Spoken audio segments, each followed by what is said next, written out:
everyone. This is Vishal Garg. This is our another lesson of marketing management. In our previous lesson, we considered marketing environment, which is very important for the organization to understand it. Now, in this lesson, we are going to consider our next topic, that is product. So product किसी भी organisation के लिए एक बहुत ही important factor होता है अपने customers को अट्रैक्ट करने के लिए और अपनी कॉस्ट को मेंटेन रखने के लिए। इसमें प्रोडक्ट की क्वालिटी बहुत इम्पॉर्टेंट होती है, प्रोडक्ट का प्रोसेस बहुत इम्पॉर्टेंट होता है, उसका इनोवेशन टाइम टू टाइम बहुत इम्पॉर्टेंट होता है। देन प्रोडक्ट प्राइस वर्दी होना चाहिए, एफिशिएंट होना चाहिए प्रोडक्ट, जिससे कस्टमर्स को अट्रैक्ट कर सके।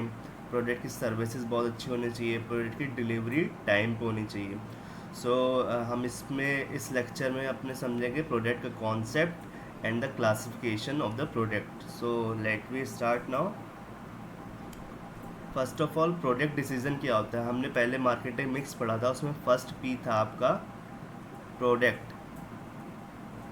इसमें प्रोडक्ट ऑफर किया जाता है एक particular group of target consumers, जिनको हम उन्हें सेटिस्फेक्शन प्रोवाइड कर सकें गुड्स और सर्विसेज दे के, थ्रू गुड्स और सर्विसेज, या किसी आइडिया से, या कॉम्बिनेशन गुड्स से, सर्विसेज से, आइडिया से, या इन तीनों के कॉम्बिनेशन से अपने कस्टमर को हम सेटिस्फाई कर सकें।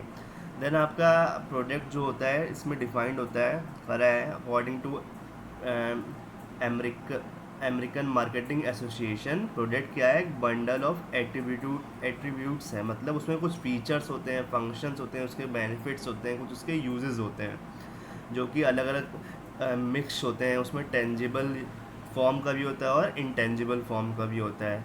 यही जो प्रोडक्ट का आइडिया होता है, या उसका फिजिकल गुड ले लो, या उसकी सर्विसेज ले लो, इन तीनों का कॉम्बिनेशन ही जो होता है कंज्यूमर्स को सेटिस्फाई करता है। और यही प्रोसेस एक्सचेंज में यूज़, इसके थ्रू ही हम प्रोडक्ट को एक्सचेंज करते हैं और सेटिस्फाई करते हैं किसी इंडिविजुअल को, और ऑर्गेनाइजेशन अपने ऑब्जेक्टिव्स अचीव करता है। देन आपका आता है new product development. New product development concept बहुत ही इम्पॉर्टेंट फैक्टर है किसी भी ऑर्गेनाइजेशन के लिए, क्योंकि जैसे जैसे टाइम इंक्रीज़ होता रहता है, कंज्यूमर के, हम सब के टेस्ट चेंज होते रहते हैं, हम सब की पसंद चेंज होती रहती है। इसलिए प्रोडक्ट में इनोवेशन करना बहुत ही इम्पॉर्टेंट होता है, जिससे वो आउट ऑफ डेट ना रहे और टाइम के साथ चले और कॉम्पीट कर सके दूसरे फर्म्स को। ये कि नहीं वो इन्फीरियर हो जाए अपने कॉम्पिटिटर से और वो रिप्लेस हो जाए, उससे कंज्यूमर्स और कस्टमर्स किसी और फर्म के बाद चले जाएं। इसलिए हर बिजनेस की नीड होती है कि वो इनोवेट करता रहे अपना प्रोडक्ट कंपटीशन के लिए। आखिर कंपनी इनोवेशन नहीं करेगी तो उसका सारे कस्टमर्स ख़त्म हो जाएंगे, loss of customers for the company. इसलिए कंज्यूमर की नीड चेंज होती रहती है टाइम के साथ, इसलिए उसमें इम्प्रूवमेंट बहुत ज़रूरी है, एनहांसमेंट ज़रूरी है, टेक्नोलॉजिकल अपग्रेडेशन बहुत ज़रूरी है प्रोडक्ट में। इसलिए कोई भी बिज़नेस कंटिन्यू नहीं कर सकता कि वो कोई भी प्रोडक्ट में चेंज ना करे। इसलिए फिर प्रोडक्ट डिक्रीज़ होगा, प्रॉफिट्स डिक्रीज़ होंगे, इससे उनको नुकसान होगा ऑर्गेनाइजेशन को। देन इसके बाद 3 लेवल्स होते हैं आपके प्रोडक्ट के, जिसमें फर्स्ट होता है कोर प्रोडक्ट।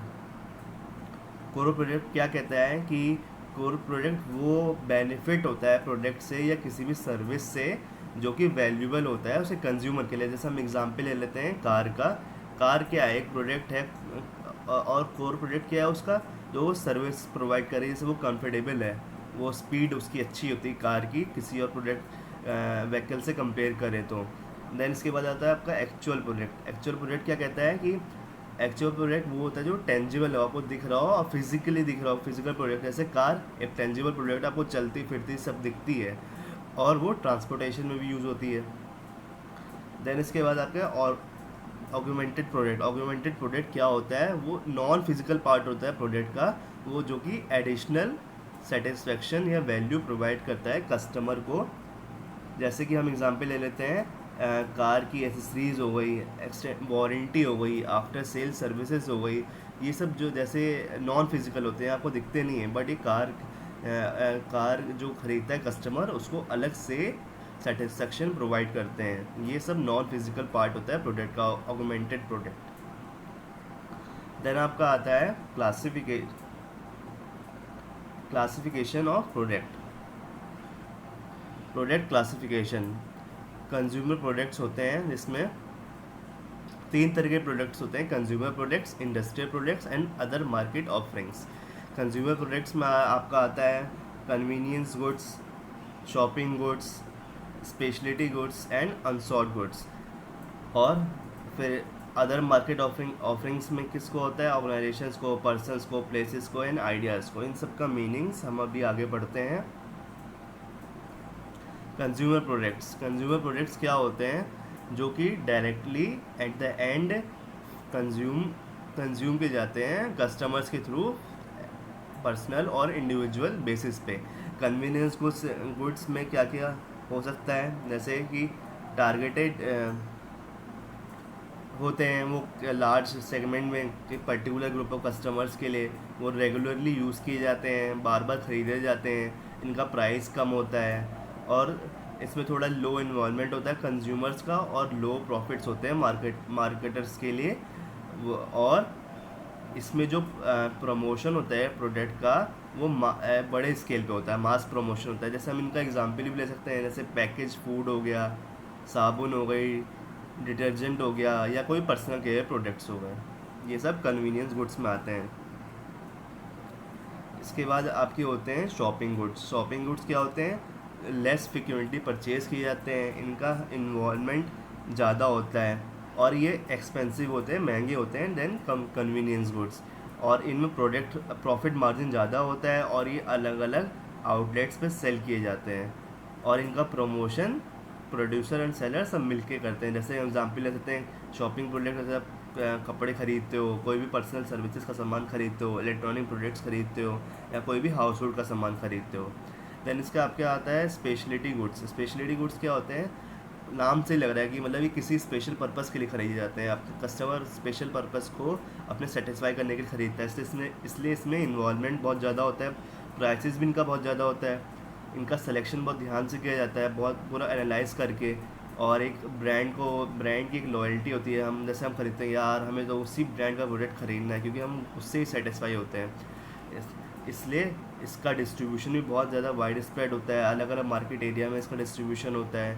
प्रमोशन इसका इकट्ठा किया जाता है प्रोड्यूसर और रीसेलर से। इसके एग्जांपल जैसे होते हैं high and luxury automobiles, jewellery हो गई, वॉचेज़ हो गए, बैग्स हो गए, या कोई कब डिजिटल प्रोडक्ट्स हो गए। ऐसा कोई लैपटॉप खरीदने जा रहे हो, कोई गाड़ी खरीदने जा रहे हो, तो वो आपकी स्पेशलिटी गुड्स होते हैं। पहले आप अच्छे से एनालाइज करोगे उनकी, क्योंकि उनकी कॉस्ट बहुत ज़्यादा होती है, फिर उसके अकॉर्डिंग आप उसको चूज़ करोगे। देन आपका इसके बाद होता है अनसॉर्ट गुड्स क्या होते हैं? ऐसे प्रोडक्ट्स होते हैं जो कि अनप्लान्ड मैनर में कंज्यूमर उन्हें खरीद सकता है कभी भी, उनकी अवेयरनेस बहुत कम होती है और उनका एग्रेसिव प्रमोशन करना ज़रूरी होता है प्रोड्यूसर और रीसेलर से। जैसे कि लाइफ इंश्योरेंस पॉलिसीज़ हो गई, ब्लड डोनेशन हो गया। आप देखते रहते हो न्यूज़पेपर में निकलता रहता है कि आप ये पॉलिसी परचेज़ करें, यहाँ आके ब्लड डोनेशन करें। ये सब अनसॉर्ट गुड्स होते हैं। देन आपका इसके बाद आता है इंडस्ट्रियल गुड्स क्या होते हैं? जो कि प्रोडक्ट्स यूज़ होते हैं फर्दर प्रोसेसिंग के लिए इंडस्ट्रीज़ में, आपके बिजनेस पर्पस के लिए। जैसे कि आपका रॉ मटेरियल्स हो गया,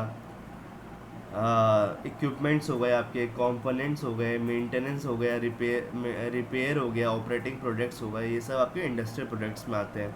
देन आपका अदर मार्केट ऑफरिंग्स आता है जो कि other than tangible products and services होता है, ऑफर किया जाता है आपके कंज्यूमर्स को।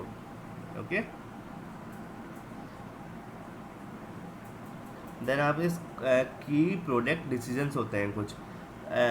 आपका जो प्रोडक्ट होता है उसमें कोर बेनिफिट्स प्रोवाइड किए जाते हैं पर्टिकुलर ग्रुप ऑफ कस्टमर्स को। तो ये मार्केटर जो होता है, जो बिजनेसमैन होता है, वो ऑफर करता है benefit through the combination of some factors. और ये कुछ फैक्टर्स क्या क्या इंक्लूड करते हैं? जैसे कंज्यूमेबल प्रोडक्ट का फीचर कैसा है, क्या इंपॉर्टेंट है उसमें, क्या क्या कैसे अट्रैक्ट करेगा अपने कस्टमर को प्रोडक्ट, तो उसमें ये सब फीचर एक्सप्लेन किए जाते हैं। तो उसके बाद ब्रांडिंग होती है कि कुछ कस्टमर्स होते हैं पर्टिकुलर ब्रांड का ये प्रोडक्ट खरीदते हैं, उनमें उन्हें विश्वास होता है, तो ये एक फैक्टर होता है। पैकेजिंग होती है, लेबलिंग होती है। पैकेजिंग लेबलिंग से भी कस्टमर हम सब बहुत ज़्यादा अट्रैक्ट होते हैं किसी भी प्रोडक्ट के लिए।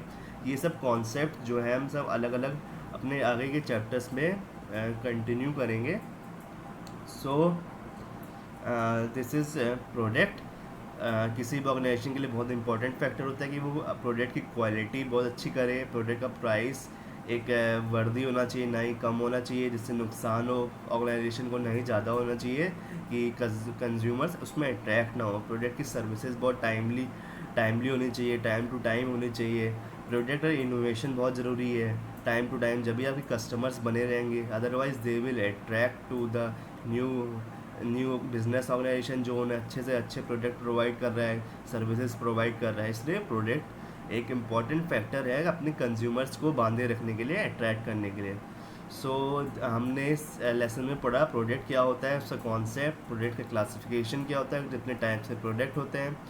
ये किसी भी ऑर्गेनाइजेशन के लिए इम्पॉर्टेंट है पर प्रोडक्ट को समझना और कस्टमर्स को अपने अट्रैक्ट करके रखना। So this is our this is this is lesson of our marketing management.